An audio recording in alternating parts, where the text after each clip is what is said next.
സൗദിയിലെ അസിയർ പ്രവിശ്യയിലെ ബിഷയിൽ മലയാളി വെടിയേറ്റ് കൊല്ലപ്പെട്ടു. കാസർഗോഡ് കുമ്പളക്കോട് സ്വദേശി ബഷീറാണ് മരിച്ചത്.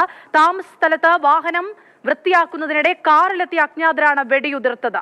സുരേഷ് വെള്ളിമുറ്റുമുണ്ട് വിശദാംശങ്ങളുമായി. സുരേഷ്, ടാക്സി ഡ്രൈവറായ ഇദ്ദേഹത്തിനെതിരെ ഇങ്ങനെയൊരു അജ്ഞാതർ വന്ന് വെടിയുതിർക്കുന്നു. എന്താണ് കാരണം എന്നുള്ളതോ അല്ലെങ്കിൽ ഈ വെടിയുതിർത്ത ആളുകളെ കുറിച്ചുള്ള കൂടുതൽ വിവരങ്ങളോ ലഭ്യമാകുന്നുണ്ടോ?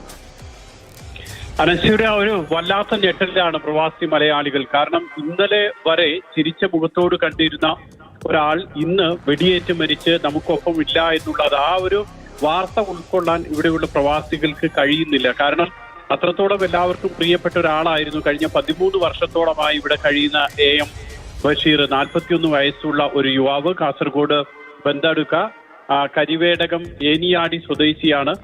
കഴിഞ്ഞ ഡിസംബറിൽ നാട്ടിൽ പോയി വന്നിട്ടേ ഉള്ളൂ. ഇപ്പോൾ നാട്ടിൽ അവധി കഴിഞ്ഞ് വന്നിട്ട് ഒരു 6 മാസമേ ആകുന്നുള്ളൂ.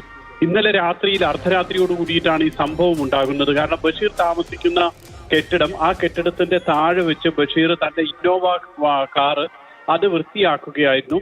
ആ വൃത്തിയാക്കുന്നതിന് തൊട്ട് മുൻപ് ബഷീർ തൊട്ടടുത്തൊരു കടയിൽ പോയി ഭക്ഷണം വാങ്ങി വരുന്നതിന്റെ ദൃശ്യങ്ങളൊക്കെ CCTVയിൽ നിന്നും ലഭിച്ചിട്ടുമുണ്ട്. അങ്ങനെ ഭക്ഷണം വാങ്ങി കൊണ്ടുവന്ന് ഭക്ഷണം കഴിച്ചതിന് ശേഷമാണ് ഈ കാറ് വൃത്തിയാക്കുന്നത്. കാറ് ഡിക്കി പൊക്കി വെച്ച് വൃത്തിയാക്കുന്ന സമയത്താണ് ഈ അക്രമികൾ വരികയും വെടിയുതിർക്കുകയും ചെയ്തത്. ഡിക്കിയിലേക്ക് വീണ് കിടക്കുന്ന രീതിയിലായിരുന്നു ബഷീറിന്റെ മൃതദേഹം രക്തത്തിൽ കുളിച്ച്.